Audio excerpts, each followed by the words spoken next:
Au nord de l'Amérique du Sud et à 200 km des côtes de la Floride, entre océan Atlantique et mer des Caraïbes, Cuba, le pays du crocodile, ainsi nommé en raison de sa forme étirée, est la plus grande des îles Caraïbes et aussi la plus universellement connue.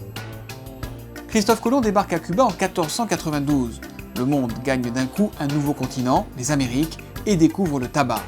Quant à ceux qui le fument, les Indiens Taïnos, qui habitent l'île, ils perdent tout avenir. En 50 ans, ils seront totalement décimés par le travail forcé et les maladies apportées par les conquistadors.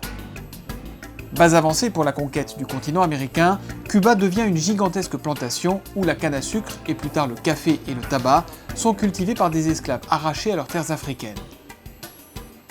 Aujourd'hui, si les villes comme les plages cubaines comptent parmi les plus belles d'Amérique latine, l'île reste essentiellement rurale. Les paysages de l'intérieur offrent une extraordinaire diversité.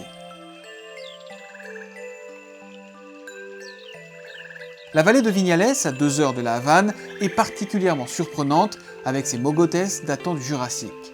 Ces buttes de calcaire semblent jaillir du sol et sont couvertes d'une végétation luxuriante.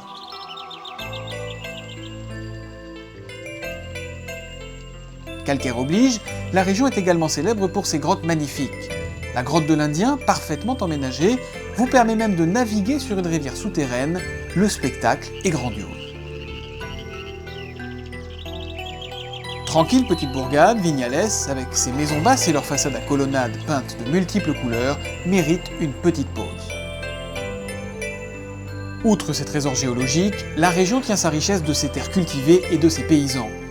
Ici pousse le meilleur tabac de Cuba, celui que les amateurs du monde entier s'arrachent à prix d'or, sous sa forme la plus noble, le puros, le cigare cubain. Les fincas, les fermes tabacoles, les champs de tabac et les séchoirs sont légion. Il faut 4 mois pour qu'une feuille arrive à maturité. Une fois prélevée, elle sèche de 45 à 60 jours. Vient ensuite, après un premier tri, le temps de la fermentation, sensiblement aussi long. Ce travail de spécialiste est effectué manuellement. Après un dernier tri, départ en ballot vers les manufactures. Direction La Havane, dans l'une des manufactures les plus célèbres du monde, Partagas. L'instant est magique, presque solennel. Ici n'entrent que les meilleurs tabacs et l'on y roule les plus fameux puros.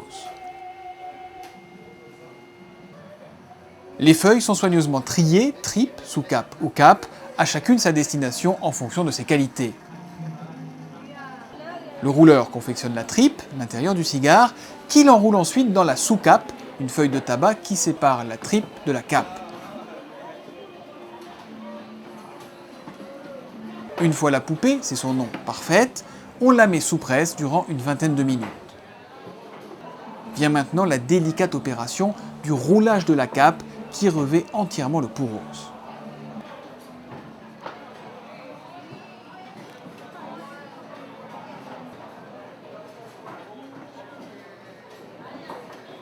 Les cigares sont ensuite emmenés en salle de conditionnement où ils sont triés par couleur, 7 teintes et 14 tonalités, tout un art. Enfin, les puros sont bagués avant d'être conditionnés pour la vente.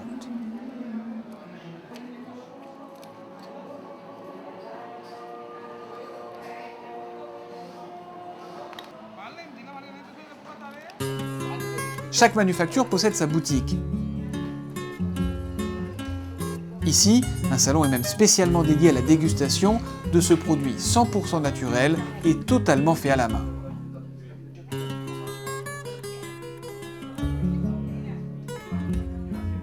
Attrayant et fascinant à la fois, Cuba offre une immense variété d'activités et des infrastructures touristiques parfaitement adaptées et répondant aux critères de qualité des standards internationaux.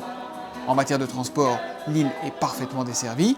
Considérant sa faible superficie, le pays est même parmi les mieux lotis en aéroport. À l'image de ses puros, Cuba fait aujourd'hui partie des destinations de tout premier plan.